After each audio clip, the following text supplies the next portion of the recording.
জাতীয় কবি কাজী নজরুল ইসলাম আমাদের জাতীয় কবি। যে সময় আমাদের পক্ষে, মুসলমানদের পক্ষে কলম ধরার লোক ছিল না, তখন তিনি আমাদের মুখ রক্ষা করেছেন। কথা বোঝেন না? তিনি রসুলের শানে যেসব কবিতা লিখেছেন, আল্লাহর শানে যেসব গান লিখেছেন, আল্লাহ যদি ইচ্ছে করেন এই কারণেই আল্লাহ তাআলা তাকে জান্নাত দিয়ে দিতে পারেন। কি সুন্দর গান তিনি রচনা করেছেন, আল্লাহ তার দোয়াও কবুল করেছেন।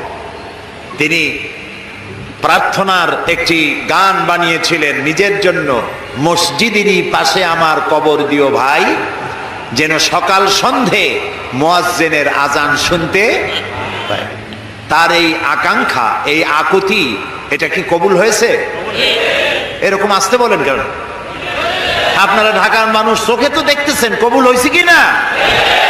কবুল হয়েছে। এবং মসজিদের পাশেই কবর হয়েছে। মসজিদের আজান শোনার জন্য তিনি কবর চেয়েছেন মসজিদের পাশে। আবার এমন কবিরও জন্ম হয়েছে বাংলাদেশের, দুর্ভাগ্যক্রমে দেশে, যে লোক আজানের মধ্যে বেশ্যার আওয়াজ শোনে। এমন কপাল পোড়া কবির জন্ম এখানে হয়েছে, ঠিক না? এখন কাজী নজরুল ইসলাম বিশাল প্রতিভা, বিশাল প্রতিভা। আর প্রতিভা যার হয় ছোটবেলা থেকেই বোঝা যায়।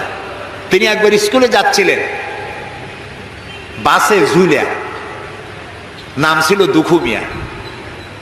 স্কুলে যাচ্ছেন, বাসে চড়ে যাচ্ছেন, এক বুড়া মানুষ তার পাশে দাঁড়ানো, দাড়ি পাকা। প্রতিভা যার হয় ছোটবেলা থেকেই বোঝা যায়। তিনি একবার স্কুলে যাচ্ছিলেন, বাসে ঝুলিয়া, নাম ছিল দুখু মিয়া। স্কুলে যাচ্ছেন, বাসে চড়ে যাচ্ছেন, এক বুড়া মানুষ তার পাশে দাঁড়ানো, দাড়ি পাকা। কাজী নজরুল ইসলাম তখন বোধহয় 4-5 ছাত্র হবেন। তিনি ওই বুড়া মিয়াকে জিজ্ঞেস করছেন, চাচা আপনার বয়স কত? এখন চাচার মেজাজ খারাপ হয়ে গেছে স্বাভাবিকভাবে। ছোট্ট ছেলে যদি আপনার বয়স জিজ্ঞেস করে, মেজাজ খারাপ হবে না?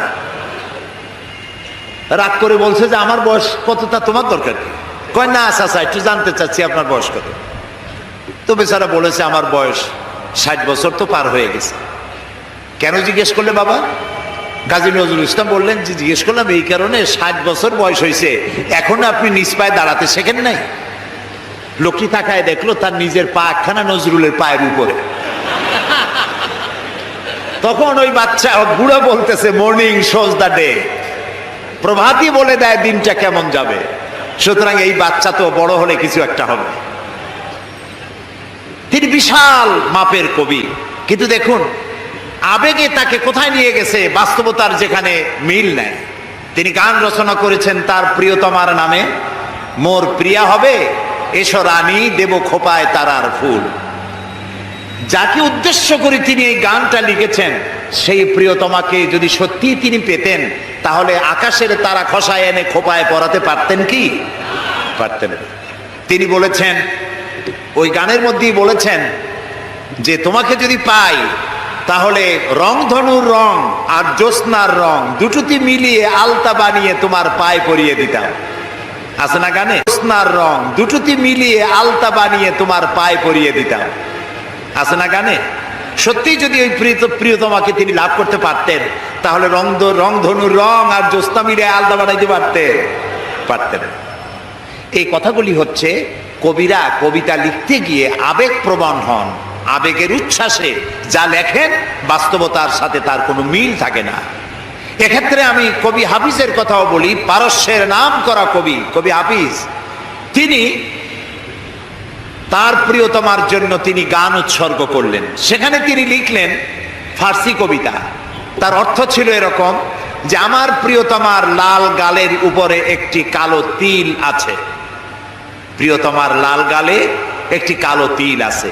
এই তিলটি যদি আমি লাভ করতে পারি, এটি যদি আমি পাই, তাহলে সামারকান্দ এবং বুখারার মতো রাজত্ব আমি বিলাই দিতে পারি। তখন সামারকান্দ এবং বুখারার রাজা ছিলেন তৈমুর লং। তৈমুর লং এই গান শুনিয়া পুলিশ পাঠায় দিল, ব্যাটারে ধরে নিয়ে। হাফিজ তো প্রমাদ গুনলেন এবং বুঝতে পেরেছেন তাকে ধরতে পুলিশ পাঠানো হলো কেন। তিনি পথে পথে গানটারে উল্টায় ফেলাইলেন। বাদশার দরবারে হাজির তৈমুর রং জিজ্ঞেস করলেন, হাফিজ তুমি তোমার প্রিয়তমার প্রেমে পড়ে গলায় দড়ি দিয়া মরো, আমার রাজত্ব বিলায় দিতে পারো, তোমার প্রিয়তমার তিলের কারণে এই অধিকার তোমার কে দিল? হাফিজ বলছে, জাহাপানা আপনি কি শুনেছেন? শুনেছি তোমার কবিতার শেষ লাইন আছে সামারকান্দ বা বুখারা। কয় না জাহাপানা, আপনি ভুল শুনেছেন। আমার দ্বিতীয় লাইনটা ছিল সেমানকান্দ বা খরমারা। এর অর্থ হচ্ছে আমার প্রিয়তমার লাল গালের কালো তিলটি যদি আমি লাভ করতে পারি, তাহলে 1 মণ চিনি আর 3 মণ খোরমা বিলাই দিতে পারি।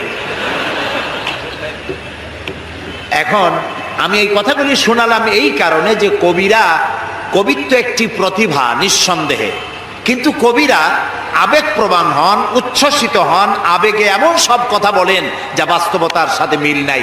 এই জন্য কবি আর নবী এই দুটির মধ্যে পার্থক্য হচ্ছে আকাশ আর জমিন। নবীরা আবেগপ্রবণ হতে পারেন না, আবেগের উচ্ছ্বাসে এমন কথা তারা বলতে পারেন না যার সাথে বাস্তবতার কোনো মিল নাই, এমন কথা নবীরা বলতে পারে না। সেই জন্য আল্লাহ তাআলা পরিষ্কার করে বলেছেন, ওমা আল্লামনাহু শি'রা ওমা ইয়ানবাগী লাহু, আমার নবীকে আমি কবিতা শেখাই নাই, আর কবিত্ব আমার নবীর জন্য শোভনীয় নয়। সুবহানাল্লাহ।